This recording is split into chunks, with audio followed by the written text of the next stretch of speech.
As scheduled 27 जून 2024 का MIB meeting attend करने के लिए सुबह 3 बजे I got out for the aerodrome हवाई अड्डा to catch the flight for Delhi.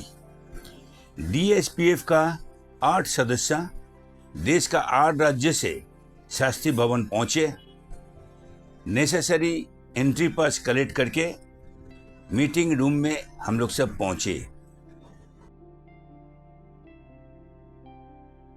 जहां पे DSPF टीम छोड़ के भी कुछ और ऑपरेटर भी दूसरा स्टेट से आए थे, जैसा दिल्ली, पंजाब, मीरठ से भी कुछ LCOs ने आए थे।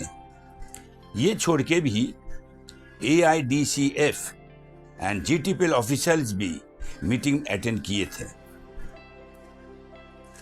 अब मैं Sapan Chaudhary on behalf of केबी वाला यूट्यूब चैनल, मैं इस मीटिंग का एक कंसाइज रिपोर्ट आप लोग का सामने रखने वाला हूं। चलिए देखते हैं मीटिंग का एक ब्रीफ रिपोर्ट। देखिए, the meeting was presided over by mister Sanjeev Shankar, joint secretary MIB। उनका साथ DOT एंड MIB कुछ ऑफिशियल्स भी थे। The first issue raised by Mr. Sanjeev Shankar was NRN, मतलब वो नेशनल रजिस्ट्रेशन नंबर के लिए जो काम हुआ था, जो LCO रजिस्ट्रेशन भारत सेवा पोर्टल में हुआ था। उनका हिसाब से अभी तक जो भी रजिस्ट्रेशन हुआ है वो है अराउंड 45,000 LCOs अक्रॉस इंडिया। उनका हिसाब से ये था 50% of the cable operator, local cable operator across India.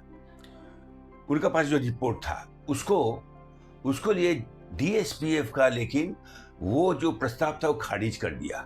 And it was submitted that ये जो 45,000 जो LCO रजिस्ट्रेशन हुआ है भारत सेवा पोर्टल में, वो है 10% of the total LCOs of India. और ये जो रजिस्ट्रेशन जो कम होने का जो कारण था, उसका भी कारण उनका सामने रखा गया है। बहुत सारा कारण है, PNT का इश्यूज है, उसका जो नंबर ऑफ डॉक्यूमेंट जो मांग रहा है, वो सारी कारण के लिए इतना कम हुआ है। तो मिस्टर संजीव सर ने जो अटेंडेड एसोसिएशन के इसके बारे में जो कहा है कि ये नंबर अगर 10% मतलब 4-5 लाख ऑपरेटर अगर ऑल इंडिया में है, तो इसको इस भारत सेवा पोर्टल में रजिस्ट्रेशन करना जरूरी है। उसके लिए हर एसोसिएशन को उन्होंने अपील किया ताकि ये रजिस्ट्रेशन बढ़ जाए। अब इस NRN मतलब नेशनल रजिस्ट्रेशन लेकर के अल्टीमेट जो डिसीजन हुआ है वो मैं आपके सामने रख रहा हूँ। देखिए, बाय अगस्त 2024, ध्यान से सुनिए, 2024 अगस्त तक LCO का जो रिन्यूअल प्रोसेस होगा वो सेल्फ रेगुलेटेड ऑनलाइन पोर्टल से ही होगा। वहां पे कोई ह्यूमन इन्वॉल्वमेंट इस सिस्टम में नहीं रहेगा। LCO खुद सेंट्रलाइज ऑनलाइन पोर्टल में जाएगा, अपना रिन्यूअल करेगा और अपना सर्टिफिकेट भी उनको मिल जाएगा। और इसको एक बार सुन लीजिए, ये एक बड़ा इंपॉर्टेंट इशू है। अभी न्यू रजिस्ट्रेशन, ये जो नया पोर्टल में जो होगा अगस्त से, या न्यू रजिस्ट्रेशन का, लेकिन बात अभी तक कुछ हुआ नहीं, इसके बारे में बाद में सोचा जाएगा। अब इस फर्स्ट फेज में भारत सेवा पोर्टल में रजिस्टर किया हुआ जितना टोटल ऑपरेटर है वो ऑटोमेटिकली एनरोल हो जाएगा। ये नया लाइसेंसिंग MIB का जो लाइसेंसिंग सिस्टम बन रहा है, ये जो नया सिस्टम चालू होगा अगस्त के बाद से, उसका साथ ही साथ पोस्ट एंड टेलीग्राफ का जो डिपार्टमेंट का जो इन्वॉल्वमेंट है, renewal and registration of LCOs, वो बंद हो जाएगा। देखिए, अब क्वेश्चन है, जो ऑपरेटर भारत सेवा पोर्टल में रजिस्ट्रेशन नहीं किया है अभी तक, अब उनका क्या होगा? इस बारे में असेसमेंट ये है कि बाद में वो जो रजिस्ट्रेशन नहीं किया है उसका, लेकिन फिर रजिस्ट्रेशन में डिफिकल्ट आ सकता है। बिना रजिस्ट्रेशन किया हुआ जो LCOs है उसको बिजनेस जारी रखना 100% तकलीफ होगा और एक थ्रेट फैक्टर हो सकता है। It will be a complete onus of those LCO जो इसमें भाग नहीं ले रहा है, how to carry on business without new licence under MIB। समझ में आ रहा? इसका बाद अभी भी अगर कोई लाइसेंस रजिस्ट्रेशन नहीं करेगा भारत सेवा पोर्टल में, इसका बाद जब लाइसेंसिंग MIB देना चालू करेगा, उस समय बिजनेस किस हिसाब से LCO करेगा without having any proper licence, वो लेकिन ऑपरेटर का ही रेस्पॉन्सिबिलिटी रहेगा, उसमें कोई कुछ नहीं कर पाएगा। इसलिए DSPF ने देश का हर LCO का बोल रहा है कि वो अपना रजिस्ट्रेशन ऑन भारत सेवा पोर्टल में अब कर ले, ताकि उसको अगला 5 साल के लिए MIB की लाइसेंस मिले और अपना बिजनेस आगे ले चल सकता है। अब देखिए, ये जो 2 पॉइंट था, जो मीटिंग का जो मिनट्स था, उसका दूसरा जो पॉइंट था, उसमें MIB ने कंफर्म कर दिया है LCO का 5 साल के लिए लाइसेंस मिलेगा। अब उस लाइसेंस का लेकिन एक फीस लगेगा, जो कि ट्राई आज से बहुत दिन पहले 2010 में एक प्रपोजल MIB को दिया था।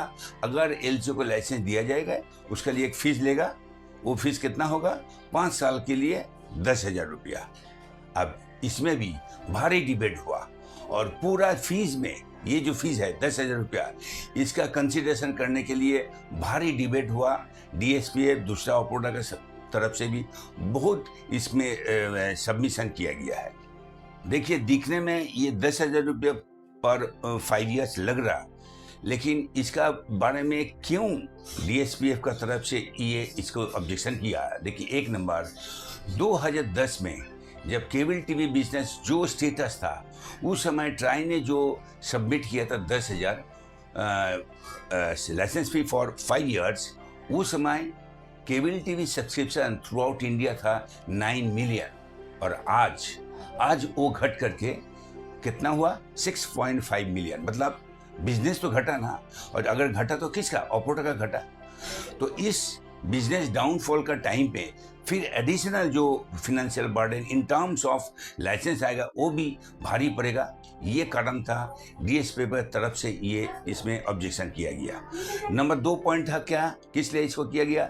मीटिंग में ये भी प्रपोजल किया गया है कि डिस्ट्रिक्ट एंड रूरल एरिया में जिस हिसाब से नेटवर्किंग करके ऑपरेटर काम करता है, it's a very difficulty situation, जहाँ पे नंबर भी उस हिसाब से नहीं आता है। इसलिए बोला गया है कि रूरल एंड डिस्ट्रिक्ट एरिया के लिए वो फीस कंसिडर होना मांगता है।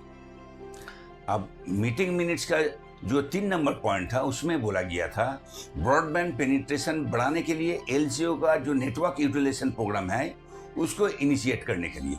लेकिन अब वो बहुत प्रिमिटिव स्टेज में है। ये प्रिमिटिव स्टेज से निकालने के लिए अभी बहुत चर्चा करना है, बहुत चर्चा बाकी है। तो DSPF का प्रपोजल था, इस प्रोग्राम का साथ अगर LCO का नेटवर्क यूटिलाइजेशन होगा to increase the broadband in India, तब उसका साथ ही LCO का bank loan programme and LCO का ओवरहेड केबलिंग का ROW मैटर भी साथ साथ विचार करने पड़ेगा, क्योंकि अभी तक जो भी ROW है वो है फॉर टेलीकॉम प्लेयर। इसीलिए MIB को जो रिक्वेस्ट किया गया है, LCO के लिए भी ROW करने पड़ेगा, क्योंकि आज भी अभी जो सिचुएशन है, MIB का बोला हुआ है 1,000 रुपीज पर किलोमीटर ये लाइसेंस भी लगा फॉर केबलिंग पर्पस। लेकिन देखा गया इसका बाहर में भी हर राज्य में कॉर्पोरेशन एंड म्यूनिसिपैलिटी और से और अलग से भी और बहुत ज़्यादा चार्ज करता है। तो ये भी एक सबमिशन था, क्योंकि ये चार्ज स्टेट वाइज जो चार्ज होता है बहुत एग्जॉर्बिटेंट फीस होता है। तो अगर इसको विचार अभी से नहीं किया जाएगा, सेंट्रलाइज को पॉलिसी नहीं निकाला जाए, तो वो और भारी पड़ेगा केबल ऑपरेटर के पास। लेकिन काम करने के लिए ROW भी चाहिए, क्योंकि हम लोग को पता है हर स्टेट में ऐसा हो रहा, अचानक वो स्टेट अथॉरिटी आके तार काट के फेंक दे रहा है केबल ऑपरेटर को। तो ये भी एक मुद्दा था जो हम लोग DSPF की तरफ से अच्छा से MIB सामने रखा है। अब आगे जाके देखना पड़ेगा इसको लेके और क्या आगे डेवलपमेंट आता है। अब देखिए, जो मीटिंग मिनट्स का जो 4 नंबर पॉइंट था, वो था मिसलेनियस। इस इशू में LCO रेवेन्यू शेयरिंग मैटर ये लेकर के भारी बहस हुआ, क्योंकि केबल टीवी इंडस्ट्री में जितना रिसोर्सेज है, रेवेन्यू रिसोर्सेज, वो सब MIB का जॉइंट सेक्रेटरी सामने रखा गया, जिसका हकदार केबल ऑपरेटर एलसीओ भी है, क्योंकि हम लोग जो बोलता है अगर एलसीओ अपना नेटवर्क इंफ्रास्ट्रक्चर मेंटेन मैनेज करके अगर पिक्चर या सर्विस सही तरह कंज्यूमर का टीवी में नहीं दे पाएगा तो कोई भी रेवेन्यू नहीं आता है। तो अगर ये सिचुएशन है तब कैरेज बोलिए, एडवर्टाइजमेंट बोलिए, प्लेसमेंट तो अगर हम लोग छोड़े, बाकी जो रेवेन्यू शेयरिंग उसका तो हकदार ऑपरेटर है। तो इस बारे में करीब जॉइंट सेक्रेटरी ने डिटेल कॉस्टिंग एनालिसिस मांगा है डीएसपीएफ का तरफ से। वो कॉस्टिंग एनालिसिस बहुत जल्दी एमआईबी को दिया जाएगा, इसका कमिटमेंट डीएसपीएफ की तरफ से किया है। तो meeting was conducted and ended in a very good and exciting manner. There was a second meeting. This was a second meeting after 6 months. मतलब 6 महीने पहले जो मीटिंग MIB से हुआ, ये है सेकंड मीटिंग।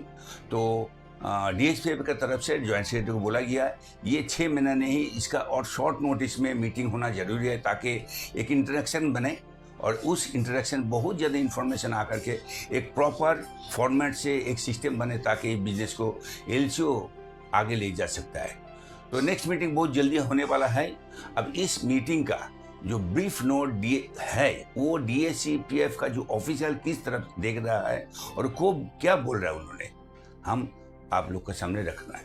नमस्कार, मैं विनय राजू पाटिल, आपका विनय राजू पाटिल, अध्यक्ष डिजिटल सर्विस प्रोवाइडर्स फेडरेशन। पिछले अक्टूबर में, मेरे ख्याल से अगस्त या अक्टूबर में, हमने एमआईबी से मीटिंग कराई थी। उसके पहले अनुराग जी ठाकुर से मिले थे हम लोग, माननीय मंत्री महोदय से, और हमने हमारा निवेदन दिया था। उसके बाद जिस तरह से एमआईबी केबल ऑपरेटर के हित में कदम उठा रही है वो बहुत ही सराहनीय है और प्रशंसनीय है। आज के जो हमारे मुद्दे थे वो 4 मुद्दे थे, जैसे कि पोर्टल रजिस्ट्रेशन, क्या उसको कंटिन्यू रखना चाहिए। बहुत दुख की बात है कि इतनी सारी मेहनत करने के बाद हम लोग एमआईबी के साथ चर्चा करते हैं, सारी चीज़ करते हैं, केबल ऑपरेटर पूरी तरह से सामने नहीं आ रहा है। इसके जो फ़ायदे हैं और नुकसान है ये बता दूँ। अब ये एमआईबी का जो रजिस्ट्रेशन है एग्जिस्टिंग, जो जिनके पास पोस्टल लाइसेंस है वो चलते रहेगा। वो उसके बाद एमआईबी पोस्ट ऑफिस को बाहर निकाल रही है अगले टेंटेटिवली 2 महीने तक, उसके बीच में 2 महीने के बाद में, और सारा जो अपना रजिस्ट्रेशन है वो डायरेक्टली एमआईबी के साथ होगा। इस तरह से पोस्टल के जो प्रॉब्लम्स है वो हमने ख़त्म कर दिए हैं।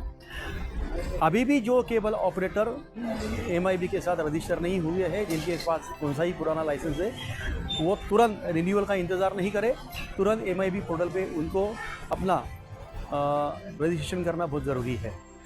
आरओडब्ल्यू की बात हुई, जैसे कि मेरे पहले साथियों ने सारी चीज़ें बताई, आरओडब्ल्यू के बारे में बताया, इंटरनेट के बारे में। दूसरी बात, फ्री डिश के ऊपर हम टूट पड़े हैं, क्योंकि गवर्नमेंट ने एक नया प्रपोजल निकाला था, कुछ नए चैनल गवर्नमेंट ने डाले हैं, उसका मैंडेटरी करना, उनका अनिवार्य करना, वो बात करे थे। तो हमने एक गाइडलाइन फिक्स करने के लिए बोला कि भाई फ्री डिश का काम क्या है और हमारा काम क्या है।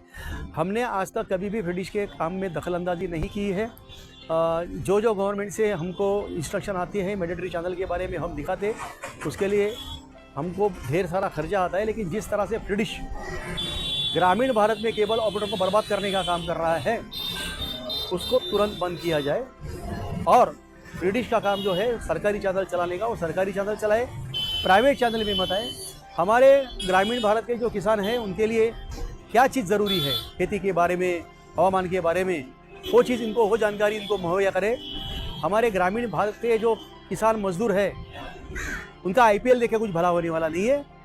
और दूसरी बात, हमारे यहाँ पे जो मैचेस होते हैं उसका स्क्रोलिंग फ्री डिश का हमारे मैचेस के वक्त हमारे टीवी पे दिखाया जाता है और हमारे कस्टमर चुराए जाते हैं। इस तरह का घिनौना काम जो फ्री डिश कर रही है सरकार की तरफ से, ये काम बंद करो और फ्री डिश को अपनी तय सीमा में रखो।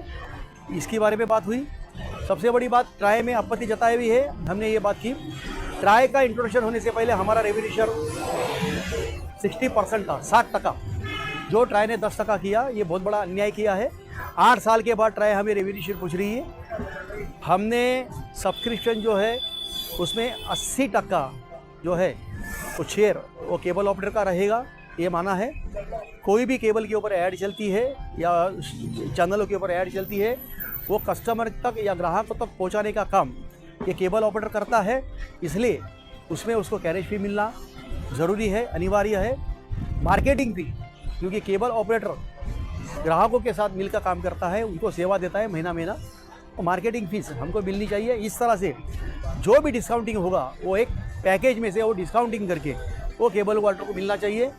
और केबल व्यापार में जो जो रेवेन्यू जनरेट होता है वो 3 स्टेक होल्डर है, ब्रॉडकास्टर है, मल्टी सिस्टम ऑपरेटर है और केबल ऑपरेटर है, वो तीनों में बचना चाहिए। एनसीएफ 100% केबल ऑपरेटर को मिलना चाहिए। हमें लगता है जिस तरह से आज संजीव शंकर जी पेश आ रहे थे, हमारे साथ बात कर रहे थे, बहुत ही वो हमारे साथ पॉजिटिव थे। उन्होंने सारी चीज़ें हमारी लिख के ली है। उन्होंने हमको एक आश्वासन भी दिया है और एक हमें सुझाव दिया है कि ये सारी बातें आप लिखित तौर पे हमें पेश कीजिए, जो हम पेश करेंगे जैसे ही हम लोग अपने अपने शहरों में जाएंगे। और पूरी तरह से उम्मीद करता हूँ कि इस बार MIB हमारे हित में बहुत कुछ निर्णय लेगी। और आज की मीटिंग जो सफल हुई है इसके लिए मैं सबको बधाई देता हूँ। मेरे जितने भी साथी हैं जिन्होंने मेरे साथ आज मीटिंग में अपना अपना योगदान दिया, हमारे शिशिर पिल्ले जी है, हमारे स्वपनदा चौधरी है, हमारे योगेश शर्मा है, हमारे विनीत त्रिपाठी है, हमारे विकास भार्गव जी है और हमारे कृष्णा भंडेरी है, पराग पाटिल जी है, हमारे कन्वेयर कोऑर्डिनेटर सॉरी। तो ये सब ने अपना अपना पूरा योगदान दिया। DFC एक टीम। आज का जो मीटिंग उसमें मेन मुद्दा ये है, केबल ऑपरेटर को इंटरनेट चलाने के लिए उसका लाइसेंस देना है। बेसिकली MIB ये कह रहा है कि पहले जो LCO है, केबल ऑपरेटर है, वो पहले अपने आप को रजिस्टर करे। रजिस्टर करने के बाद ये लोग उसका अपने को परमिशन देगा टू रन इवन इंटरनेट। देल भी उसके अंदर एक लाइसेंस भी होगा। जो हम ये कह रहे हैं उनको जितना कम करें उतना आप कम करके रखिए, ताकि हर एक जो ऑपरेटर है वो इस MIB के पोर्टल पे अपने आप को रजिस्टर करेगा। MIB ये भी कह रहा है कि अगर ये रजिस्ट्रेशन हुआ तो जो पोस्टल रजिस्ट्रेशन का आज सिस्टम चल रहा है वो पूरा का पूरा निकल जाएगा और जो हैरेसमेंट हम लोग को फेस कर रहे हैं वहाँ पे वो पूरी की पूरा निकल जाएगा। मेन मुद्दा ये है कि LCO will now be at the forefront of taking internet till the last mile. वो आज भी वही कर रहा है और आज भी अच्छी तरीके से सिर्फ LCO कर रहा है, आगे भी वही करे। देश के सभी केबल ऑपरेटर्स भाइयों को नमस्कार। आज हमारे DSPF इंडिया की तरफ से हम लोगों का MIB में एक मीटिंग हुआ, जिसमें broadband connectivity in rural area को लेके कुछ पॉइंट्स थे। कुछ नेशनल रजिस्टर बना है ऑल ओवर इंडिया के LCOs के लिए, उसको लेके थे। कुछ LCO के लिए रेवेन्यू शेयरिंग पे मीटिंग थी, जिसका विस्तार में आप सभी के हित के लिए बता दूं कि देश के सभी केबल ऑपरेटरों से DSPF joint secretary Vineet Kumar Tripathi एक रिक्वेस्ट है आप सभी से कि जल्दी से जल्दी नेशनल रजिस्टर जो MIB के द्वारा शुरू किया गया है पोर्टल, उस पर अपना रजिस्ट्रेशन करवाएं और ताकि हमारे नंबर्स दिखें वहाँ ऑपरेटर्स हमारे ऑल ओवर इंडिया कितने हैं।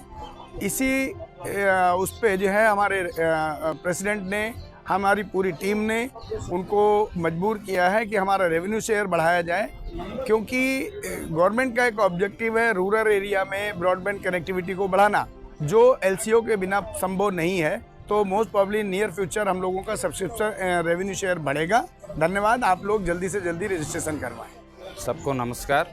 मैं कृष्णा भंडारू आंध्र प्रदेश से DSPF का जॉइंट सेक्रेटरी। आज जो मीटिंग में हम जो मुद्दा उठाया है वो LCO को ब्रॉडकास्ट सेवा में रजिस्टर करने के वास्ते क्या क्या सपोर्ट्स LCO को चाहिए गवर्नमेंट्स के तरफ से, वो हमें पूछा गया था। LCO को FTTH करके नेटवर्क बढ़ाने बोले तो इंटरनेट डेंसिटी बढ़ाने के लिए मुद्रा लोन और MSME लोन चाहिए कि इसके बोला था। अलग ऐसा भी ROW में हर एक पोल्स में जो टैक्स है यूनिक सिस्टम में ऑल ओवर इंडिया में एक ही सिस्टम पे ये पोल टैक्स एक ही होना बोल के हमें उसको डिमांड रखा था। इसके वास्ते भी जॉइंट सेक्रेटरी जो शंकर सर जी हमको उम्मीद दिया था, सबको 2 महीने में सब ठीक ठाक करने के लिए उन्हें हमको प्रॉमिस किया था। Thank you. तो ये रहा इस मीटिंग का टोटल रिपोर्ट। अब मैं हर ऑपरेटर को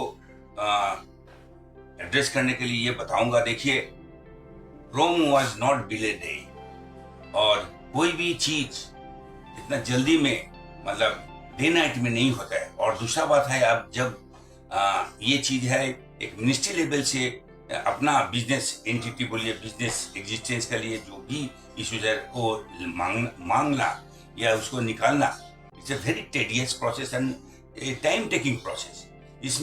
इसमें करने जो होता है वो लग के रहने पड़ता है, क्योंकि एक मिनिस्ट्री सिर्फ एलसीओ इशू लेके नहीं पड़ा है, वो सारी चीज लेके पड़ा है। टेलीकॉम का कितना जगह चीज है। तो मैं ऑपरेटर लोग को रिक्वेस्ट करूंगा, कोई भी काम जैसा 30 साल में आप बिजनेस करके लगे हुए थे, इसीलिए आज का दिन में पड़े हो, तो अब बिजनेस आगे जाने वाला है। तो इस बिजनेस को आगे ले जाने के लिए जो चाहिए बिजनेस का साथ साथ वो है legality matter, regulation, law, act matter. इसको लिए के भी समय देने पड़ेगा और समय दे करके इसको निकालने पड़ेगा। वो काम डीएसपीएफ बोलिए कोई भी एसोसिएशन करता है, और ऑपरेटर को, हर ऑपरेटर को इसमें साथ देना बहुत जरूरी है। नहीं तो ये काम एक बड़ा कम्युनिटी के लिए करना बहुत असुविधा है। तो मैं सबको रिक्वेस्ट करूंगा, हर ऑपरेटर को बिजनेस के साथ साथ आप अगर ये जगह है जो एसोसिएशन देखता है, उसका अगर साथ नहीं दीजिएगा, उसका अगर बात नहीं सुनिएगा, उसका साथ अगर नहीं चलिएगा बिजनेस में, लेकिन बहुत तकलीफ आएगा। तो एसोसिएशन पीपल जो ये पूरा कम्युनिटी लेके काम करता है, उनका तरफ से मैं भी आप लोग को सबको रिक्वेस्ट करूंगा, ये ऑपरेटर का साथ दीजिए, ऑपरेटर का बात सुनिए और केबल वाला चैनल देखिए। इस चैनल द्वारा आपको हर इंफॉर्मेशन आपका पास पहुंच जाएगा, इसलिए इसको देखिए, देखते रहिए। आपका कॉलीग को दिखाने का इसको कोई बंदोबस्त कीजिए। और सेकंड है, इसको सब्सक्राइब करके लेंगे, ताकि जैसे जैसा मेरा पास इंफॉर्मेशन आएगा, जो मैं प्रोग्राम बनाऊंगा वो आपका साथ संग पहुंच सकता है। With this I close my show. Thank you very much.